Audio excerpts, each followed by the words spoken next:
श्री जगदीश प्रसाद गुप्ता छत्तीसगढ़ शासन में chief engineer के पद से रिटायर होने के बाद श्री द्वारिका महाराज स्मृति न्यास के तत्वाधान में श्री द्वारिकाधीश एवं बागेश्वर महादेव मंदिर का वर्ष 2005 में अपने पुत्रों इंजीनियर कुंजन गुप्ता और भुवन गुप्ता के सहयोग से अवंती विहार रायपुर छत्तीसगढ़ में निर्माण करवाया।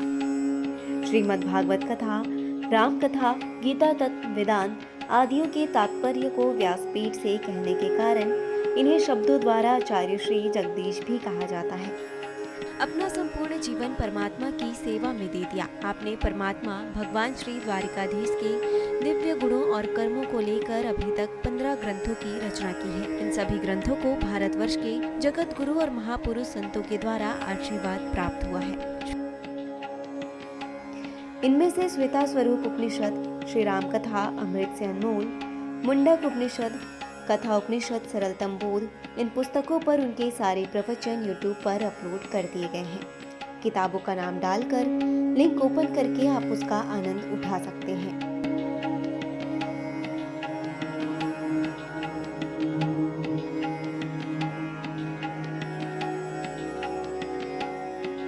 उनके ग्रंथ श्रीमद् भागवत और वेदांत सार के चतुर्थ खंड का अष्टम विचार रामलीला का आश्रय का उद्बोधन सुन रहे हैं आप। सच्चिदानंद रूपाय विश्वोत्पत्त्यादिहेतवे तात्रय विनाशाय श्री कृष्णाय वयं नमः। वंशी विभूषित करान्नव नीरदाभात पीतांबरात अरुण बिंब फलाधरोस्ता पूर्णेन्दु सुंदर मुखादरविंद नेत्रात् कृष्णात् परम किमपि तत्त्वमहं न जाने। तप्त कांचन गौरांगी राधे वृंदावनेश्वरी वृषभानुसुते देवी प्रणमामि हरि प्रिये। जगत में आजा फिर से राम, बजा जा ब्रज में वंशी श्याम।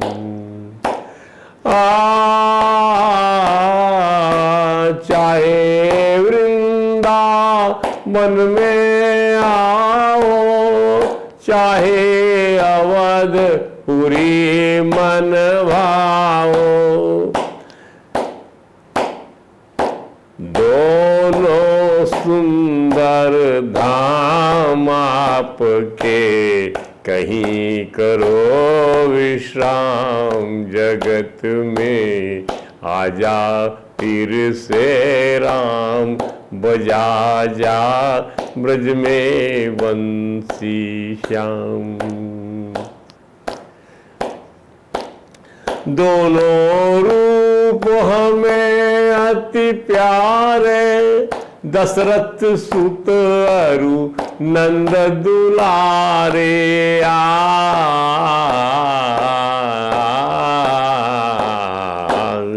दोनों रूप हमें अति प्यारे, दशरथ सुत अरु नंद दुलारे।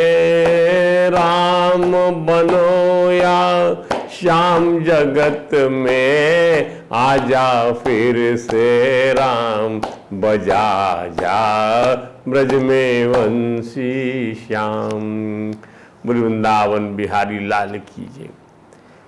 तो जितने ऋषि मुनि हैं ये सब चाहते थे भगवान कि निर्गुण निराकार निर्विशेष ब्रह्म सगुण साकार सविशेष हो जाए, तो हम उसके साथ में खेलें, आनंद मनाएं, गले लगाएं, नृत्य करें, खाएं पिए, नाचे उठे बैठे, जैसी सांसारिक लीलाएं होती हैं उसका हम रस ले सकें। ध्यान दीजिए, जब दो प्राणी आपस में मिलकर आनंदित होते हैं तो बताइए यदि ब्रह्म के साथ में जीव का जो मिलन होगा वो कैसा होगा। सगुण साकार सविशेष जीव भी हो जाएगा, सगुण साकार सविशेष जो है वह ब्रह्म भी हो जाएगा। और फिर देखिए यही रासलीला जो है, तो ये लोगों ने बहुत सारी तपस्या किया, जन्म जन्मांतर से करते चले आ रहे। इसलिए भगवान ने गीता में कहा बहुत जन्म लगते हैं जब सब जगह आप सब जगह सब वस्तु को, सब ज्ञान को और सब क्रियाओं को वासुदेव में देखने लग जाते हैं। तो भगवान की नित्य सिद्धा चिदानंदमयी गोपियों के अतिरिक्त कुछ गोपियां नित्य सिद्धा होती हैं, चिदानंदमयी, उनको जो है नित्य साथ में रहती ठाकुर जी की। बहुत सी ऐसी गोपियां और थी जिन्होंने अपनी महान साधना के फलस्वरूप भगवान की मुक्त जनवांछित सेवा करने के लिए गोपियों के रूप में भी अवतीर्ण हो गई। इनमें से कुछ पूर्व जन्म की देवकन्याएं थीं, कुछ वेद की ऋचाएं थीं, कुछ तपस्वी ऋषि थे और कुछ अन्य भक्त प्रेमी जन थे। ध्यान दीजिए, श्रुति रूपा गोपियां जो नीति नीति के द्वारा निरंतर भगवान का वर्णन करते रहने पर भी उन्हें साक्षात रूप से प्राप्त नहीं कर सकती। क्या बात है! गोपियां जो श्रुतियां हैं, जो ऋचाएं हैं वेद की, वो रात दिन भगवान का बखान करती हैं पर उन्हें साक्षात रूप से प्राप्त नहीं कर सकती। लिखा है वेद में ही कहा, भागवत में कहा गया, शब्द ब्रह्मणि दुष्पारे चरंता, शब्द ब्रह्मणि दुष्पारे चरंता वागरे मंत्रलिंगैवच्छेदो न ते विदु परम। ये नहीं जान पाती वेद की ऋचाएं जो हैं, शब्द ब्रह्मणि दुष्पारे चरंत उरुदुस्तरे, मंत्र लिंगई व्यवच्छेद, नाना प्रकार के मंत्रों से उपासना करते हैं भगवान की, लेकिन जान नहीं पाती हैं। न ते विदु परम, उस परम को नहीं जान पाती। तो गोपियों के साथ भगवान के दिव्य रसमय विहार की बात जानकर गोपियों की उपासना करती हैं।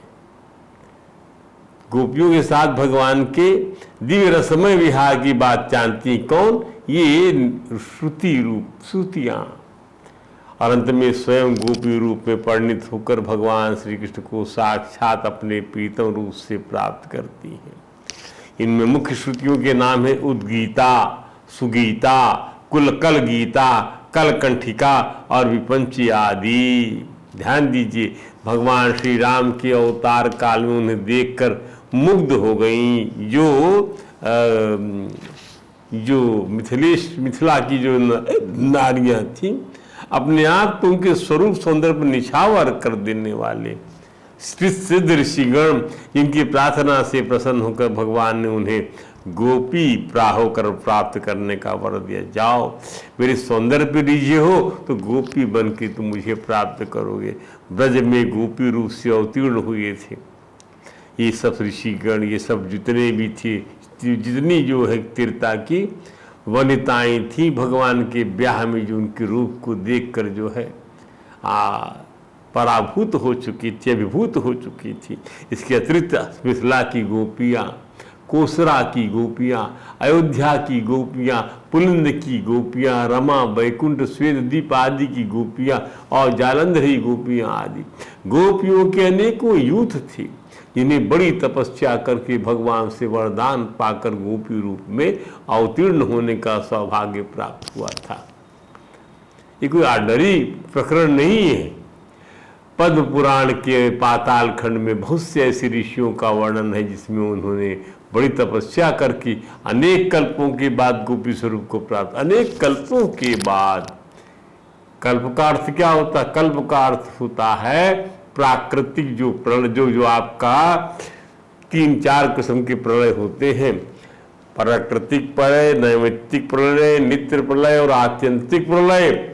तो जो प्राकृतिक प्रलय जो है, नैमित्तिक प्रलय जो हर 1000 वर्ष चतुर्युगी के बाद जब ब्रह्मा का जो की रात्रि होती है उस समय जो प्रलय होता है, उसके बाद फिर से एक कल्प का समय व्यतीत हो, 14 मनवंतर जिसके अंतर्गत होते हैं। ध्यान दीजिए, तो कल्पों के ऐसे अनेक कल्प जब व्यतीत हो जाते हैं, अर्थात बार बार इस प्रकार से प्राकृतिक प्रलय होता है, तो गोपी स्वरूप को प्राप्त किया था इन गोपियों ने। उनमें से कुछ चर्चित तो पूजनीय नाम गोपियों के, गोपी सुनंदा गोपी, सुभद्रा गोपी, रंगवीणी गोपी, चित्रगंधा गोपी आदि।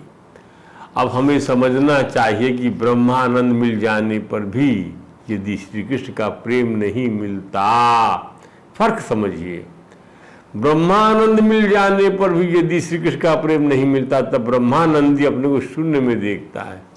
ब्रह्मानंद प्राप्त हो गया, हाँ, तो शून्य को निहारता है, वहाँ पर कुछ नहीं है। कृष्ण प्रेम उसको मिलता नहीं। क्यों? कि कृष्ण प्रेम में आपको गोपी बनना पड़ेगा, समर्पण करना पड़ेगा। भगवान के साथ तादात्म्यता जो है वह कहाँ पर रही? ब्रह्मानंद में। अब भगवान के साथ में दास भाव कहाँ रहा? वह यहाँ रहा गोपी भाव में कि प्रभु मैं आपकी सखी हूँ, मैं आपकी दास हूँ, मैं आपकी दासी हूँ। क्या बात है! तब कृष्ण प्रेम मिलेगा। तो श्री कृष्ण के प्रेम की महिमा का बखान तो देव देवताओं की कौन कहे, स्वयं भगवान श्री कृष्ण भी संकोच करते हैं। अब इसको समझिए कि इसको गाया ध्रुव ने कहा अपनी स्तुति में भगवान से, क्या?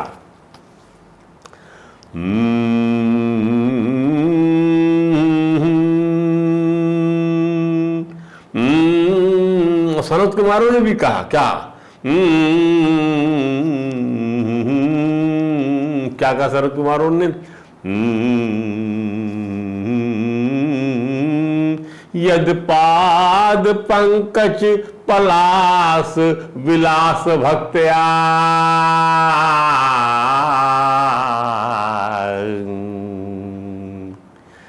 यद पाद पंकज पलास विलास भक्त्या कर्माशयम उद्ग्रंथि संता ना तद्वत रिक्त मतयो रुद्र श्रोतो गणा,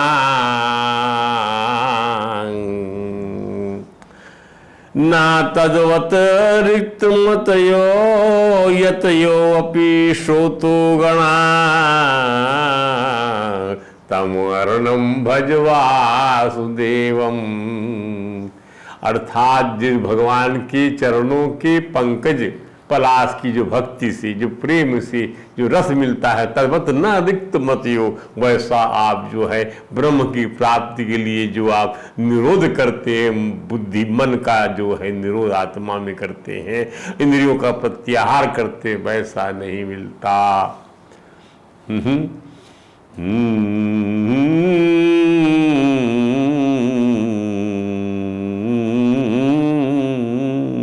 नूनमष्टमत्या तौ मायाये भवाप्य विमोचनम अन्नहेतु अर्चन्ति कल्पक तरु कुल्पोपभोग्यम इच्छन्ति यदि स्पर्शजम निर्ये पीड़नाम। यद और इसके बाद कहते हैं ध्रुव कि प्रभु जो आनंद आपकी भक्ति में प्राप्त होता है, जो रस मिलता है, वो इससे जो है ब्रह्मानंद से नहीं मिलता। और भगवान ने खुद कहा गोपियों से रासलीला के प्रसंग में, क्या? न पारये हम निर्वद्य संयुजां स्वासाधु कृत्यम विबुधायुषाम विवाह। हे गोपियों, तुमने लोक और परलोक के सारे बंधनों को काट दिया। या मां भजन दुर्जर गृह श्रृंखला संवृश्य, तुमने लोक और परलोक के सारे बंधनों को काट कर मुझसे निष्कपट प्रेम किया है। या मां भजन दुर्जर गृह श्रृंखलाम संवृत तदवा प्रतियातु साधुना। यदि मैं तुमसे प्रत्येक के लिए अलग अलग और अंतकाल तक जीवन धारण कर तुम्हारे प्रेम का बदला चुकाना चाहूं तो भी नहीं चुका सकता, मैं तुम्हारा ऋणी हूं। न पारये हम निर्बद्ध संयुजाम स्वसाधुकृत, अपने निष्कपट प्रेम से स्वसाधुकृत विबुधायुषाम विवाह।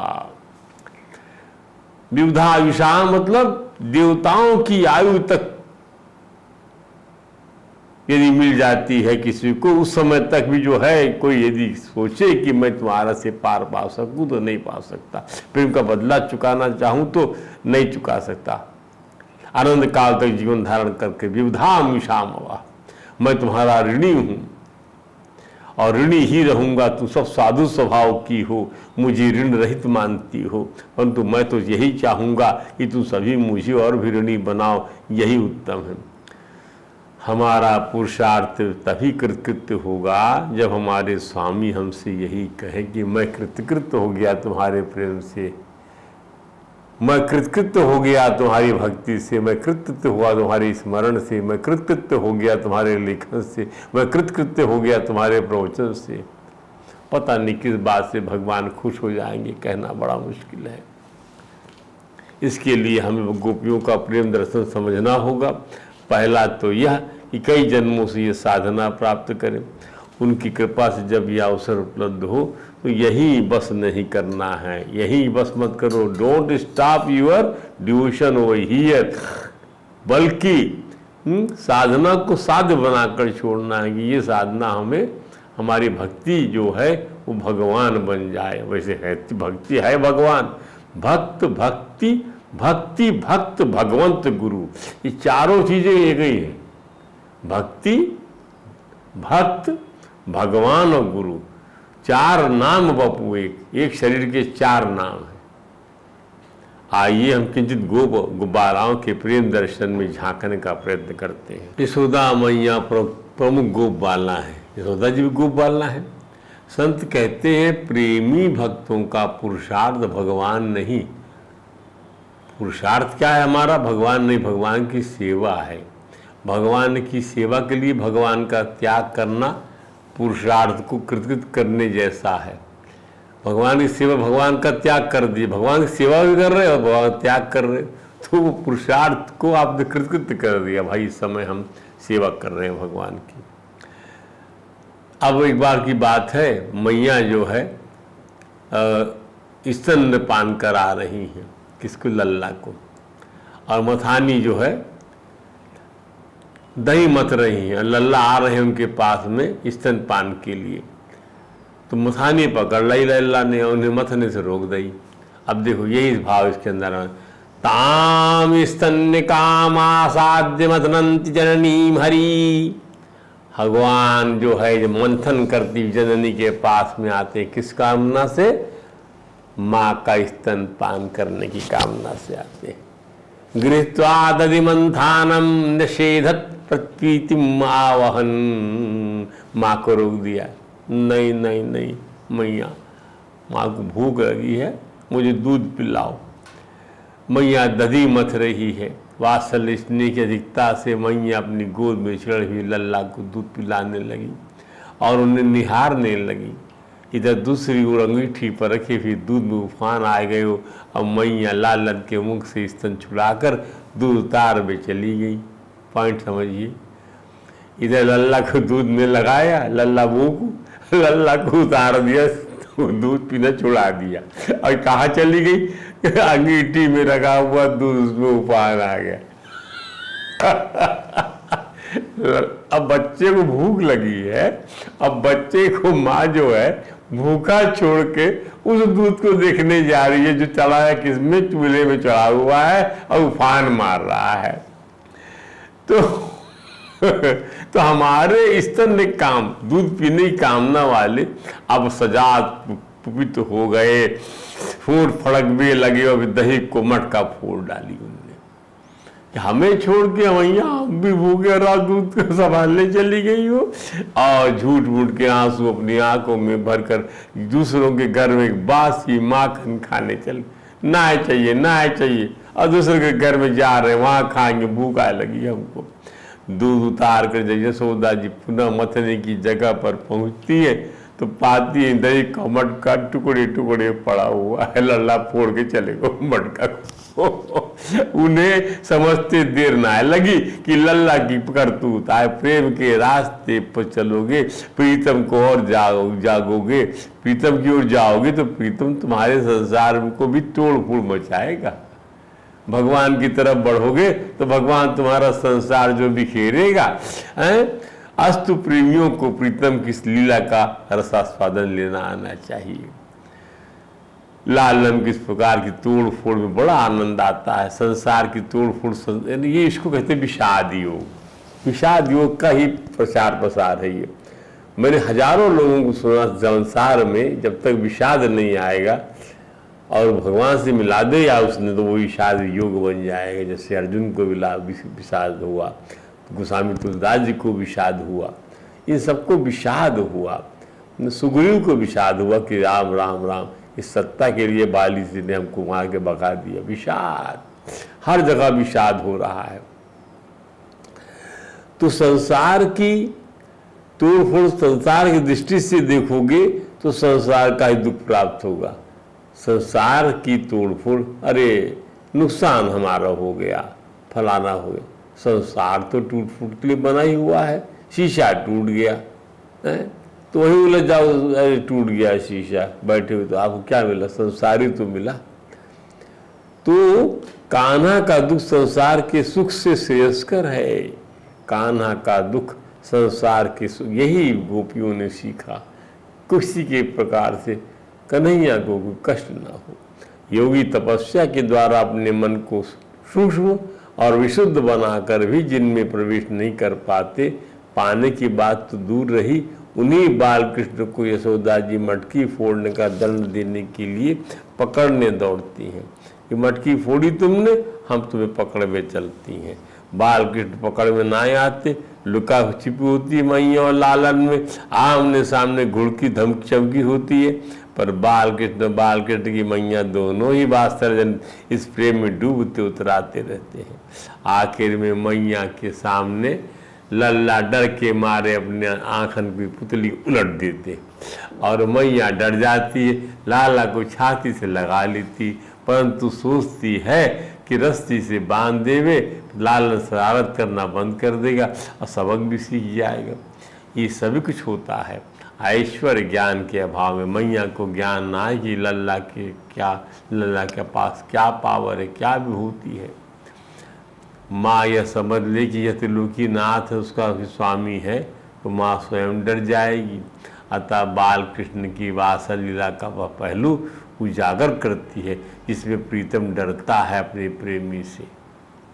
प्रीतम मैंने भगवान डर रहे हैं अपनी मैया से। बतलाइए ऐसी और कौन सी लीला होगी जिसमें किसी का प्रीतम अपने प्रेमी से डरे।